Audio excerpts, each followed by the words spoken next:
Hello friends, आज मैं explain कर रहा हूँ एंडलेस गॉड रियलम का एपिसोड 5। अगर आपने अभी तक इस चैनल को सब्सक्राइब नहीं किया है तो प्लीज़ सब्सक्राइब कर लीजिए। तो एपिसोड को शुरू करते हैं। इस एपिसोड की शुरुआत में हम उन पास हुए डिसाइपल को देखते हैं जो फाइनल ट्रायल्स में आ गए होते हैं, जिन्हें फाइनल ट्रायल में आने के लिए एक एल्डर कांग्रेचुलेसन कर रहे होते हैं और फाइनल ट्रायल्स के रूल के बारे में बताते हुए कहता है, रिसेंटली ही हमारे सेक्ट में फॉरबिडन एरिया में कुछ हाई लेवल की मॉन्स्टर्स अपीयर हुए हैं जिन्हें तुम लोगों को ख़त्म करना है और यही तुम्हारा मिशन है।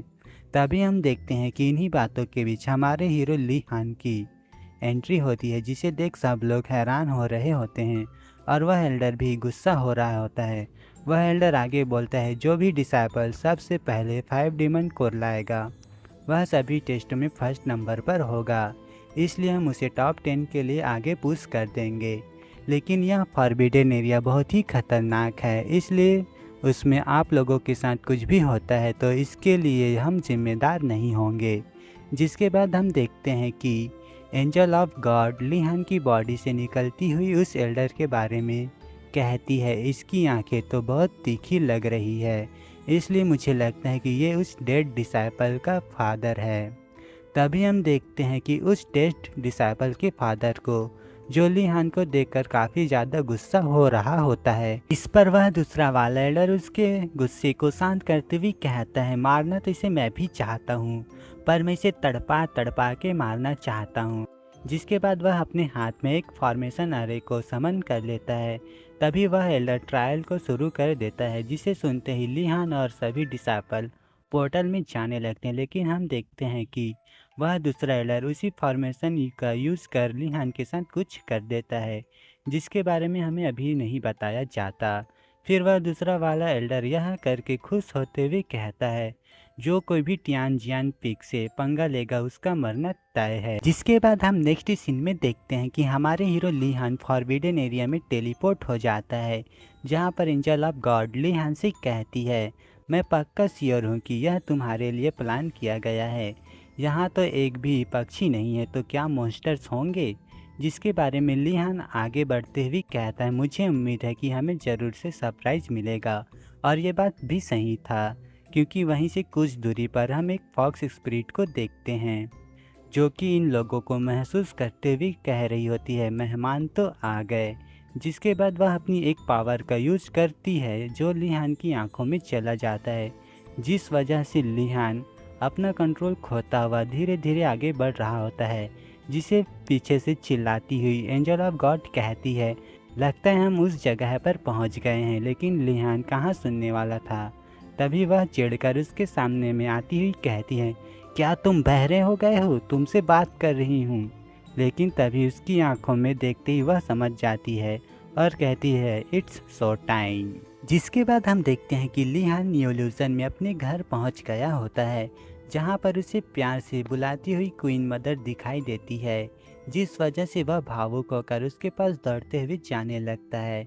लेकिन तभी हम देखते हैं कि उसे बड़े भाई कहती हुई उसकी छोटी सिस्टर आवाज़ देने लगती है, जिसे सुन ली हान जैसे ही पीछे पलटता है तो उसकी छोटी सिस्टर उस पर कूदकर गले से लग जाती है, जहाँ पर याओ उसे बहुत ही प्यार से कहती है, याओ तुम्हें बहुत मिस करती है। जिसे सुन ली हान भी उसे गले से लगा लेता है। अगर आपको भी ऐसे ही आपके बचपन के बीते हुए पल को इल्यूजन में ही सही दिखाया जाए तो आपको कैसा महसूस होगा, कमेंट करके ज़रूर बताएं। तभी वहाँ पर एम्परर भी आ जाता है, जो ली हान से कहता है, तुम्हें कई साल हो गए हैं सेंग जियान में ने प्रैक्टिस करते हुए, तुम तो हमें भूल से ही गए हो। जिसके बाद हम नेक्स्ट सीन में देखते हैं वे लोग डिनर कर रहे होते हैं, जहाँ पर मदर क्वीन ली हान से कह रही होती है, हान तुम्हारी ही पसंद की खाना बना है। तब याओ भी ली हान की गोद में बैठी हुई कहती है, बड़े भाई मैं इसे उसे इन सभी को खाना चाहती हूँ। तभी क्वीन मदर की तबीयत खराब होने लगती है, जिसे देख याओ फट से उसके पास पहुँच जाती है। तब इसके बारे में एम्परर ली हान से कहता है, तुम देख रहे हो तुम्हारी माँ की तबीयत लगातार बिगड़ती जा रही है और तुम समय पर नहीं होते हो, इसलिए जब तुम आए हो तो इस बार छोड़कर ना जाए और कुछ समय अपनी माँ के साथ बिताएं। जिस पर क्वीन मदर भी उसे रुकने के लिए कह रही होती है। याओ भी कह रही होती है, बड़े भाई रुक जाइए ना। इस पर लिहान अपने इमोशंस को संभालते हुए माफ़ी मांगने लगता है।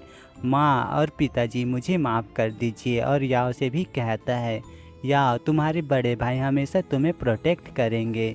इमोशनल होते हुए कहता है, आप लोगों का धन्यवाद मुझसे फिर से मिलने के लिए। कैसा महसूस होगा जब आप लोग अपने स्वर्गवास हुए माँ और पिताजी से मिलो। मैं उन अनाथ बच्चों के लिए कह रहा हूँ जो अपने माँ और पिता को मिस करते होंगे। कितना दर्द होता होगा, इससे अंदाज़ा लगा सकते हैं कि लिहान कितने दर्द में हैं। लेकिन तभी हम देखते हैं कि लिहान समझ जाता है कि यह एक इल्यूज़न है, और गुस्से से उस एविल स्पिरिट से कहता है, तुम मेरे अपनों का इस्तेमाल कर मुझे नहीं मार सकती।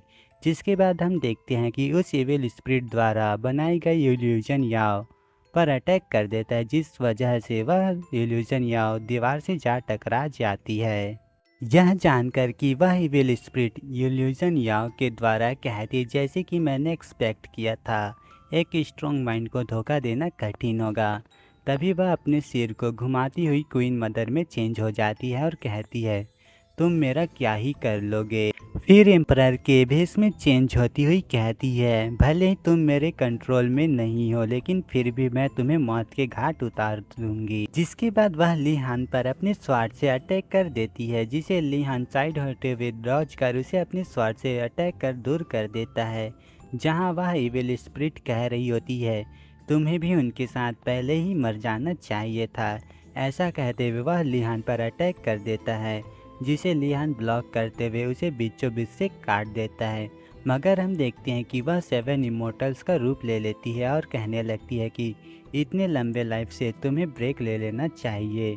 लेकिन हम देखते हैं कि लिहान इस पर कुछ न कहते हुए उस पर अपने स्वॉर्ड स्लैश से अटैक कर उन्हें डिस्ट्रॉय कर देता है। जिसके बाद लिहान गुस्से से इविल स्पिरिट से कहता है, तुम्हें मेरी मेमोरी में झांकना अच्छा लग रहा है ना? तो क्या तुम्हें यकीन है कि तुम इन्हें संभाल लोगी? इसके बाद लिहान अपने रियल पावर को एक्टिवेट करते हुए उसे अपने एंजल फॉर्म और होली मॉन्ग फॉर्म को दिखाता है, जिसे देख उस सिविल स्पिरिट की तो फट जाती है और कहने लगती है, आखिर हो कौन तुम? इतना कह ही रही होती है कि वह उस फॉर्म के और प्रेशर से ही घायल हो जाती है। जिसे देख एंजल ऑफ गॉड उसकी टांगों की खूबसूरती में फिदा हो जाती है। एविल स्पिरिट बिलाई थरकी कहीं की। भी हम देखते हैं कि लिहान उस फॉक्स स्पिरिट के पास आते हुए उसे पूछता है, तुम्हें किसने इंटरप्टेड किया तुम्हारी ट्रांसफॉर्मेशन में, जिस वजह से तुम्हें लोगों को देखकर शर्मिंदगी महसूस होती है। जिसके बारे में सुन एंजल ऑफ गॉड उसे ताना मारती हुई कहती है, न केवल ये शेमलेस है, ये स्किनलेस भी है, इवन कि ये अपनी टेल को भी छुपा नहीं सकती। तो क्या तुम हमें अभी भी मार दोगी? जिसके बाद हम देखते हैं कि वह इविल स्पिरिट इनकी बातों से गुस्सा होकर अपनी पावर एक्टिवेट कर एनर्जी बॉलों से अटैक कर देती है, जिसे लिहान आसानी के साथ अपने हाथों से ब्लॉक कर रहा होता है। तभी लिहान कहता है, तुम तो कमज़ोर हो, और उसके पास एक कीज को उठाते हुए कहता है, ये फॉक्स स्कल तो तुम्हारी ट्राइब से नहीं लगता, एम आई राइट? जिसे देख वह फॉक्स स्पिरिट उस स्कल को लेने के लिए लिहान की ओर कूद जाती है। मगर हम देखते हैं कि लिहान तुरंत वहां से जंप करके दूर खड़ा होते हुए कहता है, तुम मुझे बताओ कि इस जगह से बाहर कैसे निकल सकते हैं। जिसे सुन वह फॉक्स स्पिरिट कहती है, बाहर जाओगे? इस स्टाइक्स वैली में सिर्फ इंटर किया जा सकता है, बाहर नहीं जाया जा सकता। जिसने भी तुम्हें मेरे पास भेजा है, इसलिए मैं तुम्हारे यहाँ कब्र बनाऊंगी। फिर अपने पावर को रिलीज करती है, मानो उसे ख़त्म ही कर देगी। लेकिन हम देखते हैं कि लिहान उसके करीब आने के पहले ही उसके पास जाकर उसके मुंह पर ज़बरदस्त किक मारता है, जिस वजह से वह फॉक्स स्पिरिट दूर जा गिरती है। लेकिन तभी देखते हैं कि लिहान उसके सीने पर अपना पैर रखते हुए दबा रहा होता है। वहीं एंजल ऑफ गॉड लिहान से कह रही होती है, इसे जल्दी से ख़त्म करो, जल्दी से बाहर जाके ड्रिंक के लिए जाना है। जिस पर लिहान कहता है, मैं इस दुनिया के बारे में नहीं जानता, इसलिए मैं श्योर नहीं हूँ कि मैं तुम्हें बाहर ले जा सकूँ। तब वह फॉक्स स्पिरिट लिहान की इस तरह की एटीट्यूड को देखकर कहती है, तुम भी शाओशुआंग की तरह एग्रेसिव हो। वे सभी लोग एक ही जैसे स्वार्थी और पाखंडी हैं। जिसमें हेलिन ने कई साल पहले मुझे प्यार के जाल में फंसाकर यहाँ पर लाकर मेरी टेल को काट दिया और मुझे यहाँ सील कर दिया, जिसके बाद हमारे टेरिटरी में डोमिनेट कर हमारे लोगों को ख़त्म कर डाला। इसलिए मैं इस नफ़रत को कभी नहीं भूलूंगी। इसलिए तुम मुझे यहाँ पर ख़त्म कर दो और यहाँ से निकल सकते हो, लेकिन मेरे फॉक्स क्लान के इनोसेंट सोल लुनहाई पवेलियन के किसी भी सदस्य को नहीं छोड़ेंगे। तभी लियान इन्हीं बातों के बीच लाइफ एंड डेथ कार्ड को निकाल देता है, जिसे देख वह फॉक्स स्पिरिट चौंक जाती है और कहती है, लुनहाई पवेलियन आपका भी दुश्मन है। जिस पर तो लियान उसे एटीट्यूड में पूछता है, तो मुझे बताओ हम यहाँ से बाहर कैसे निकल सकते हैं। और इसी सीन के साथ यह एपिसोड ख़त्म हो जाता है।